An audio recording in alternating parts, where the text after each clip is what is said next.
Hello YouTube, this is Matt from Vectis 3D Models. Today I have a new piece of rolling stock in front of me. This was sent in by a customer called Ian, and he wishes to get it converted over to NEM pockets. Now, all these are prototypes that you're about to see in this video, so there may be some changes before they get released to general public if there is a need for it. So this vehicle is a Hornby GUV, a bogie GUV, you can see here, which has rail express systems on the side and anything sort of similar. Now this vehicle has a tension lock I've never ever seen before, and I'll show you that in a short while. So this has been sent in just to be converted, something designed which we do offer in the quieter periods of the year, because obviously we're quite busy doing other things.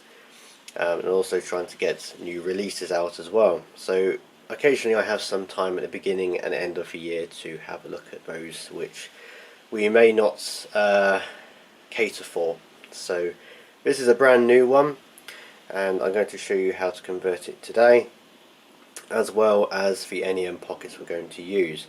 So these are brand new, not on any website, eBay shop at the moment at all. So tools you'll need: my trusty Dremel with a cutting disc in it. You can, if you don't have that, you can use needle files, not a problem. I do have a knife just to scrape away any debris or anything like that. You'll need some glue. Again, I would recommend Araldite glue because it's strong and it bonds to this injection molded plastic quite well, as long as you clean the surface and make it ready. So you'll probably need a fiberglass pen or brush as well. So let's crack on. So we're going to have a look at the underside of the vehicle. Now these bogies are clip-in, so all you need to do is firmly pull them out and they pop out as so. Now, as I mentioned at the beginning of this video, these have some very unusual tension locks, and if I bring it close to the camera here you can see what I mean. They go around a central post, a little bit of a post on each side, and they sort of clip in, and you can release them from the bottom like so, and they pull up and out. Now unfortunately with resin and 3D printed resin, clips are not brilliant, they will break, and this will probably not be a feature on the NEM pocket I'm about to produce, but you can see here it's a bit unusual. So a little bit of having a look around. You'll need to trim this section back, the central section back towards the two pins on either side, maybe by about 1 millimeter or so. You can use a cutting disc, or I have a square and a flat needle file, just get in the corners, trim that back by 1 millimeter, ready to accept the new pocket. Now I'll move that out of the way.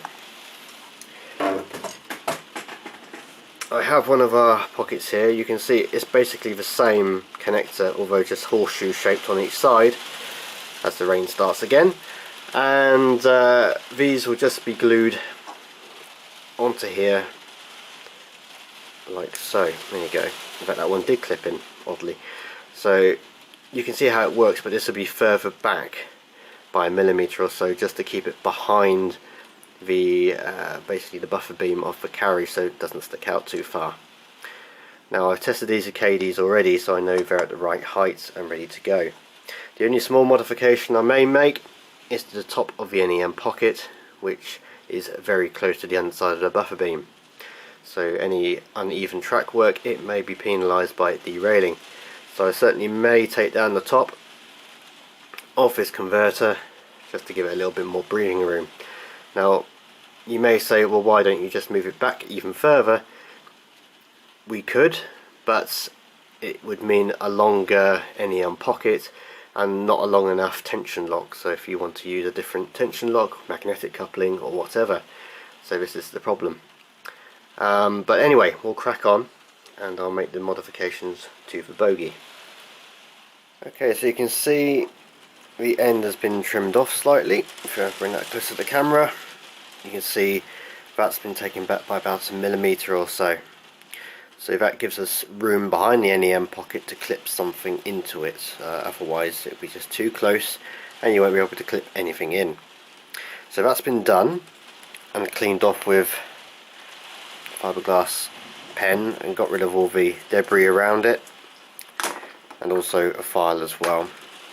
So we have our NEM pocket. I'm just going to check, see if it lines up okay, and it's okay. So there we are.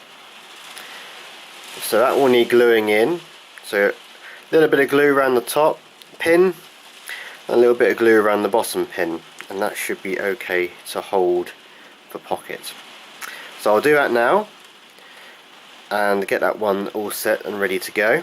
Meanwhile, here's one I did earlier.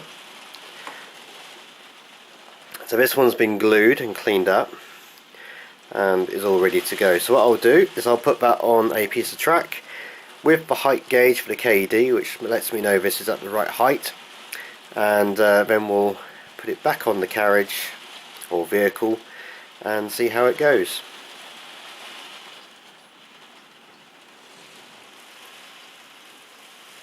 So you join me on the other workbench. We have our bogie here fitted with the NEM pocket converter and our trusty, slightly wonky KD height gauge. Now, as ever, the thing to look out for is not how wonky the gauge is or the KD coupling attached to it. It's basically the bottom here, where it basically makes sure the height of the uncoupling lever on the bottom here is at the right height to this flat section here. So I'm just going to roll up the KD, and you can see it's already looking pretty good, and that couples very nicely. It's at the right height, looks good, couples up, and the uncoupling lever is at the right height, so that's all brilliant. So that's a good sign. So I already know that that's at the right height and that is ready to go. So on to refitting them back onto the carriage, wagon, vehicle, whatever you want to call it, and then we'll go on to just finishing up and getting it shipped back to the customer.